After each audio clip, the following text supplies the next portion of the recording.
AJAX를 진행을 함에 있어서 기본적으로 예전에는 톰캣이라던가 이런 걸 설치해서 내 로컬로 보여주는 방식이었죠.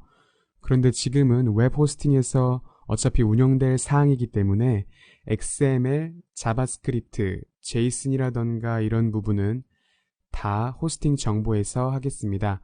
그래서 지금 진행할 내용은 렉이라는 폴더 안에 들어가서 일반 웹 호스팅처럼 해서 직접 세팅을 해주겠습니다. 페이지를 새로 고침하지 않아도 자동 갱신이 되는 실시간 검색어라던가 데이터 정보를 바로 쏴주는 그런 방식으로 진행을 하셔야 됩니다.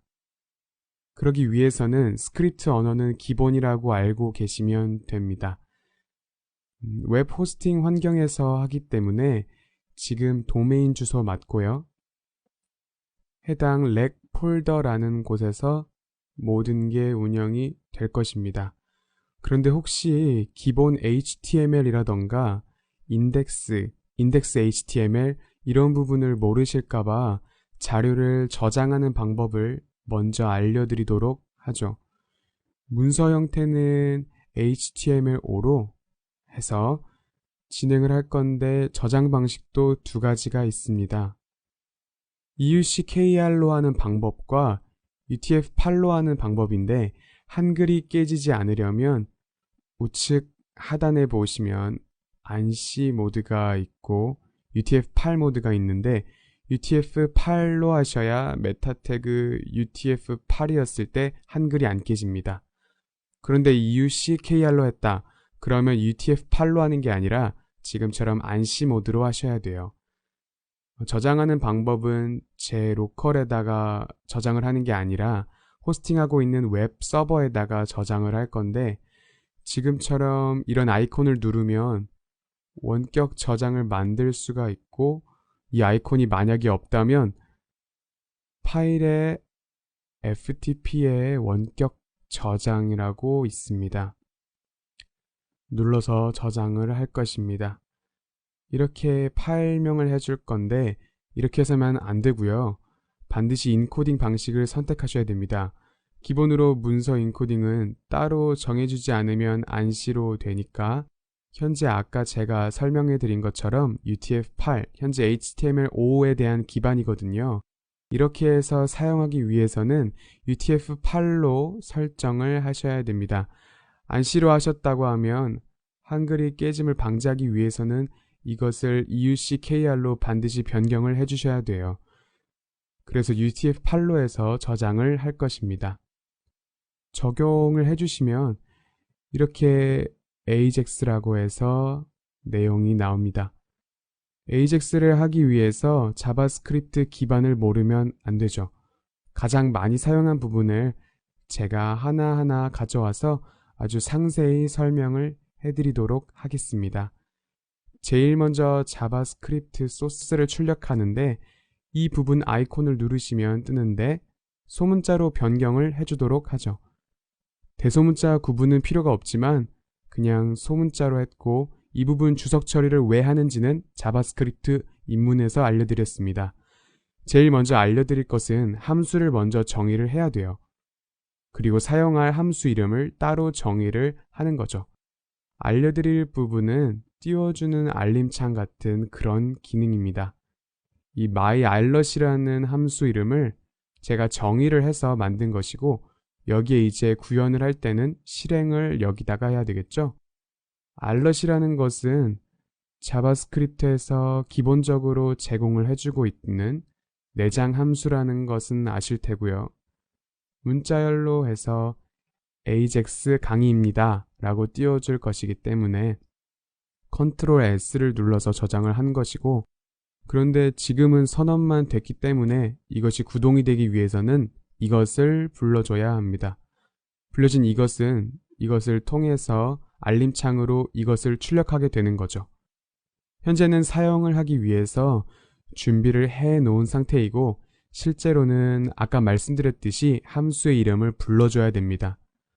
그래서 이것을 불러주기 위해서는 어떤 마우스 이벤트라던가 키보드 이벤트라던가 버튼 이벤트를 쓸 수도 있지만 지금 이게 기본 개념에 대한 부분이기 때문에 body에서 이것을 불러주는 내용을 구현하면 돼요. 저는 그냥 간단하게 이렇게 해서 여기서 이 내용을 불러주는 것으로 하겠습니다. 그래서 해당 내용을 새로 고침하면 로드되면서 스크립트가 실행이 돼서 불려졌으니까 이렇게 지금 제가 F5를 누른 상태고 AJAX 강의입니다 라고 해서 내용이 출력되는 걸 확인할 수 있죠. 또 새로 고침했을 때도 마찬가지로 이렇게 출력이 되는 것입니다. 제가 그리고 아까 문자셋이 잘못됐을 때 한글은 잘못하면 깨진다고 설명해 드렸죠.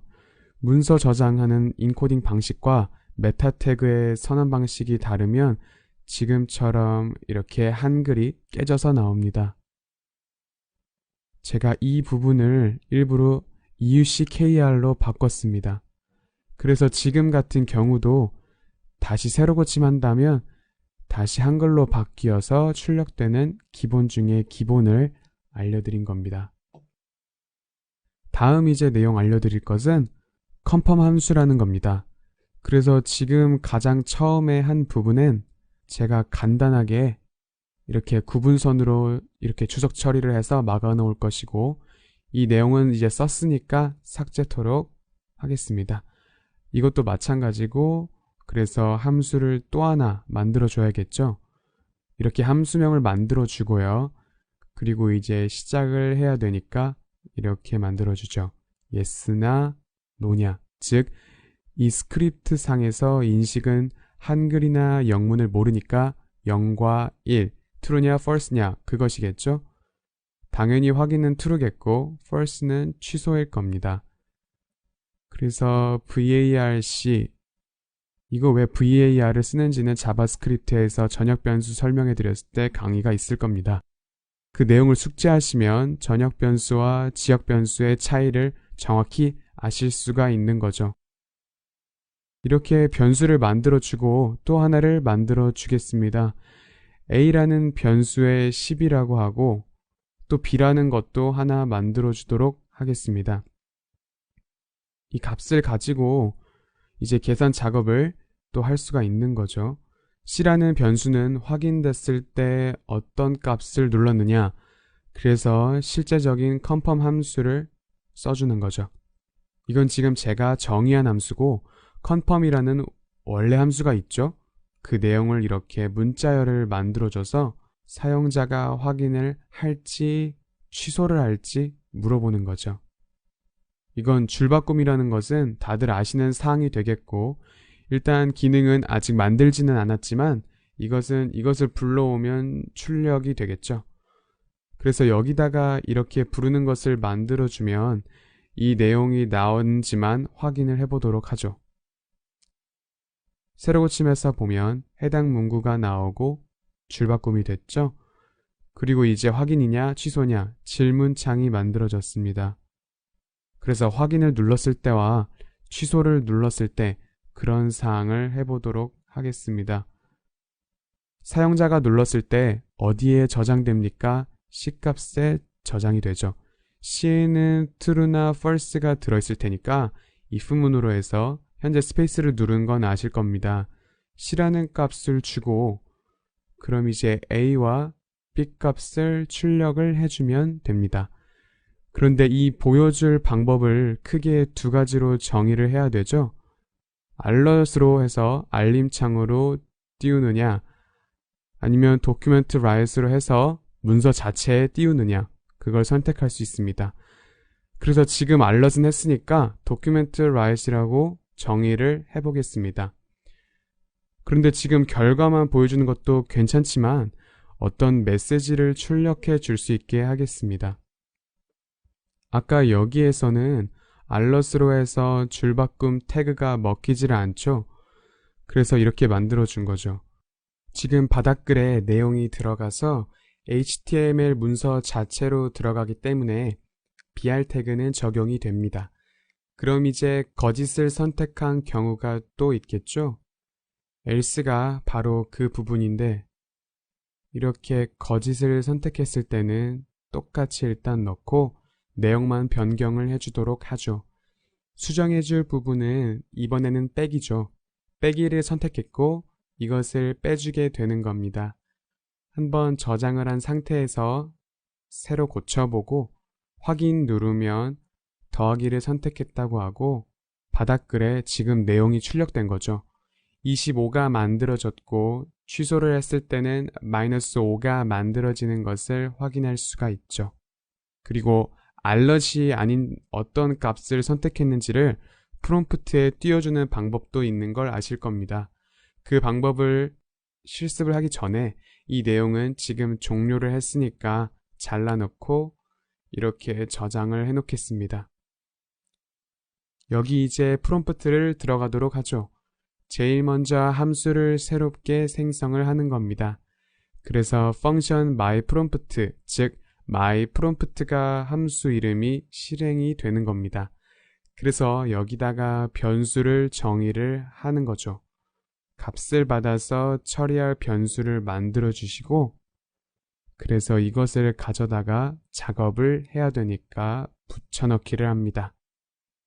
이것이 하는 일은 프롬프트에서부터 값을 넘겨받은 것을 저장해서 출력해 주도록 하는 변수니까 지금 현재 두 개의 내용이 있습니다.